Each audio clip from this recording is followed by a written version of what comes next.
Chelsea and welcome back to my channel. For today's video, I'm letting my best friend pick my TBR.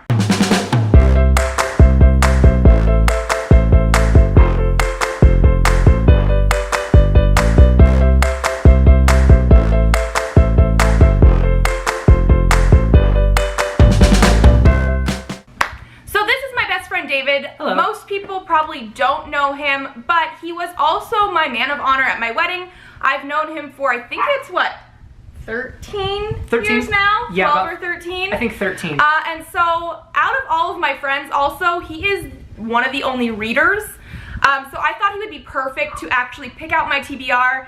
I already know that there's some books on here he's been telling me to read for forever. So he's probably gonna pick them out. I'm giving him free reign of my shelves right now. He's gonna pick out 10 books for the month just because I like to have a little bit more to go on in case I'm not in the mood for something. But he's gonna pick them. He's gonna hopefully give a reason why, even if it's something completely stupid, but I think this will be a really fun experiment to see what I'll be able to read. And what I think is really interesting is that we both love books with the exact same intensity, but we have completely different tastes in books. Completely. I mean, there's probably only a few on these shelves back here that he would even be interested in. Very true. Or even read. Yep, but there are some, so Some. I'm gonna pick them out. Yeah, I think we're good to go, so go to it. All right. All right. So I knew this was going to be the first one I picked even before we started filming. I've been wanting Chelsea to read this book for forever. It's The Book Thief, and I don't read a lot of YA, but this is one of my all-time favorites in the genre. I've read it a couple times, and it is just so very good. And this is actually one of the ones that I knew he was going to pick. I have had this on my shelf for, I want to say, 3 years now almost. I bought this at a Barnes & Noble for a Black Friday, I believe, because it is the signed edition. And so I guess it's time. I've put it off for whatever reason. It's time. So book number 1. Pippin jumping on me. Pippin, yeah. I've got a Pippin. My dog loves him and he won't leave him alone for us to film. Yes, I have a Pippin jumping on, jumping at my knees. It's very adorable. He's just so happy. He is. All right.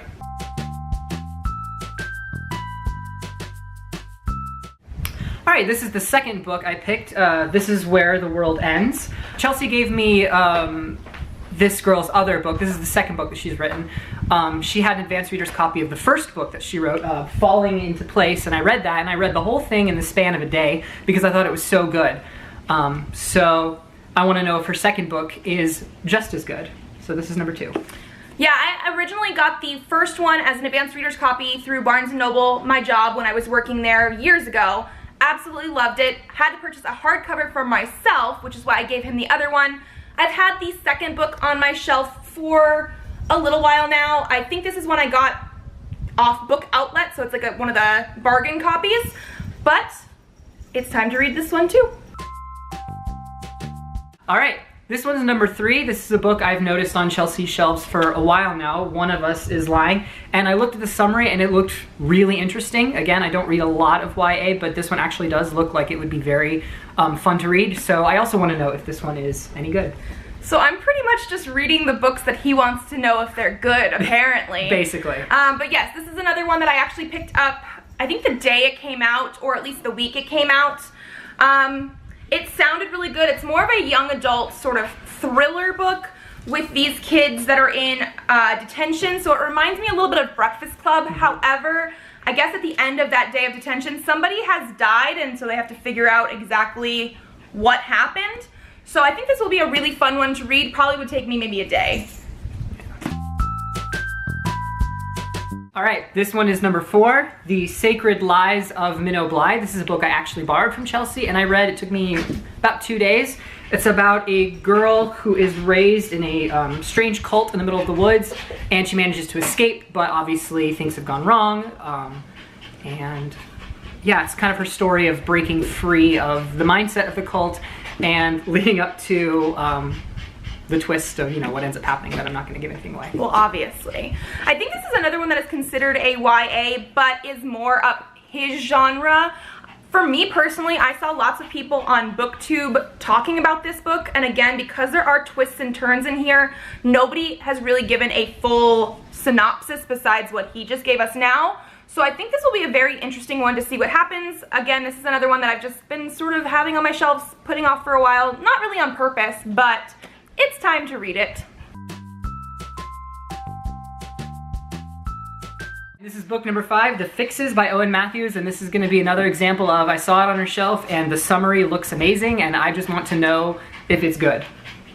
And this one I actually don't remember anything about, but I remember liking it when I first purchased it off of Book Outlet.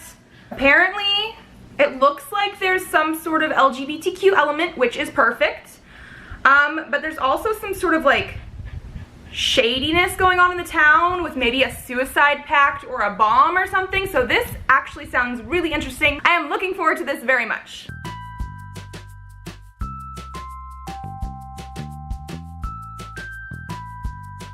He's currently looking at my adult shelf, which is like right off camera, so we'll see if he picks anything from that one.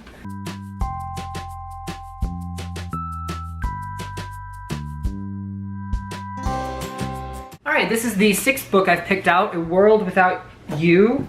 I'd never heard anything about it before, I'd never seen it before, but I looked through the summary and it seems to have a lot of mental health themes in it, which is always very interesting to me when I pick out books to read. With depression, some psychosis, a nice love story kind of looks like. So yeah, this is gonna be number 6. So this one here I got in a book box, I want to say about 1.5 years ago or so, so it actually is one that has a signed book plate in it, and even little notes from the author about, I guess, what she was thinking about when she was writing certain pieces. I don't really know why I haven't picked this up, except for maybe it's because it's more of a like hard-hitting contemporary, and I actually end up going for sci-fi fantasy genres more. As you can tell by the books he's picking out, I don't think any of them are sci-fi fantasy related. Nope. So I'm getting lots of contemporaries in this month apparently.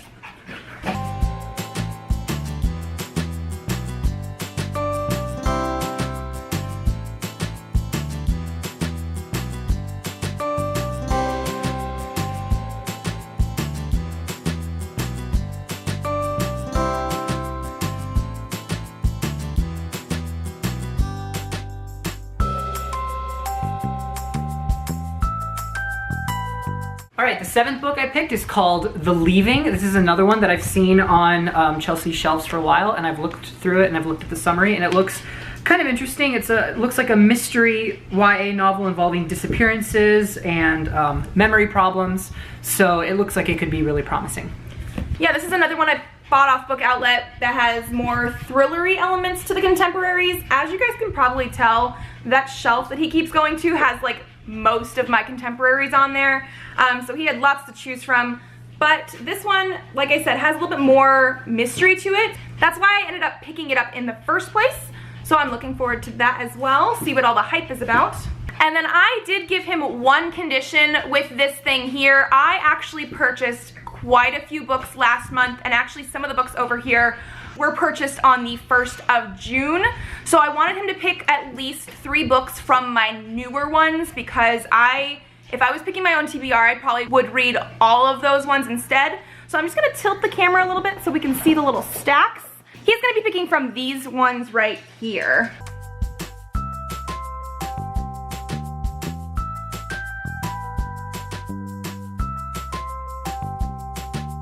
This is book number 8, Free Chocolate. Chelsea actually told me about this book right after she got it. It's not that I hate science fiction. I do like some science fiction. For example, one of the reasons why we're such good friends is that we love the Mass Effect series so much. And this kind of reminded me of that a little bit, just the whole space opera, science fiction-y element to it. So it does actually look interesting. So this is the newest book, actually. I think it was supposed to come out on June 5th, but we did get it a little bit early at Barnes & Noble. This is a space opera meets soap opera, at least that's what it says on here. Apparently, chocolate is like the most expensive commodity in this universe now, and I don't know, it just sounded really good. The cover is what caught me at first. It totally reminded me of Mass Effect, where you have your human characters, but also your alien characters, and I just had to buy it. I know nothing else about it, but it looks like a really fun sort of sci-fi story.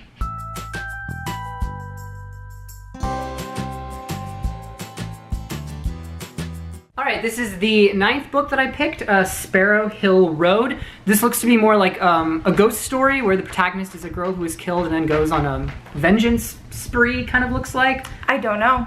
But I don't know, it looked very interesting.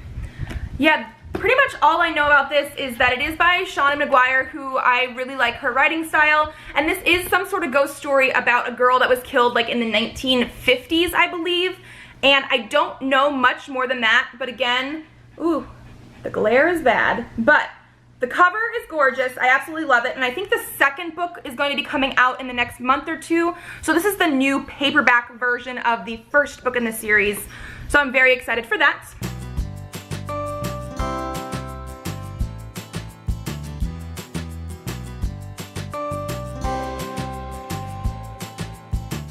He didn't even look at the summary for the romance novels and I'm not at going to. all. Not going to. All right, so out of all the books that Chelsea had to ask me to pick from, there really weren't a lot that were sort of up my alley, and I kind of knew this. That's why I bought them for me. Yeah. But the one that looks, I don't know, closest to something that would be interesting for me is this one called A Weapon of Magical Destruction. The one thing that this did have going for it is that it looked like it was low fantasy, so a fantasy book that takes place sort of with fantastical elements in the real world. So like an urban fantasy. Kind of like an urban fantasy, yeah. So yeah, if you want to talk about this one, this is going to be book number 10. Sure. So this is one of the books that I purchased at Phoenix Comic Fest. This is by an independently published author. Her name is Katie Salidas. I purchased 2 different books from her, and this looks like it's going to be the first one I read of her books. But from what I understand about this one, there is a sort of urban fantasy magic element, but also our main character ends up going into the ASSET program, which is the Anonymous Supernatural Security and Elimination Task Force. So it should have a little bit more action as well. But again, I picked it because of the cover. I know David's actually said this to me before. Apparently I'm like the only person that he knows that picks some of my books by how pretty they are. It's true. If you guys do that, leave me a comment down below, because I cannot be the only person that does this. He doesn't, I do. So these, let me step back here. These are the 10 books that I should be reading this month based on David choosing my TBR for me. If you guys have read any of these books, let me know. I'm very interested to see what you guys have thought of them. If you guys like this video, give it a thumbs up to let me know. Subscribe to this channel if you would like to see more videos. I do have videos up every Monday and Thursday, so I will see you then. Bye. Bye-bye. Go sit. Hey. Up. Go sit. Stay. Stay. No. Stay. Otherwise we have to lock you in the room somewhere.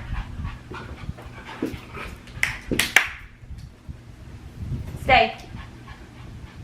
No. Sit. Sit. Sit.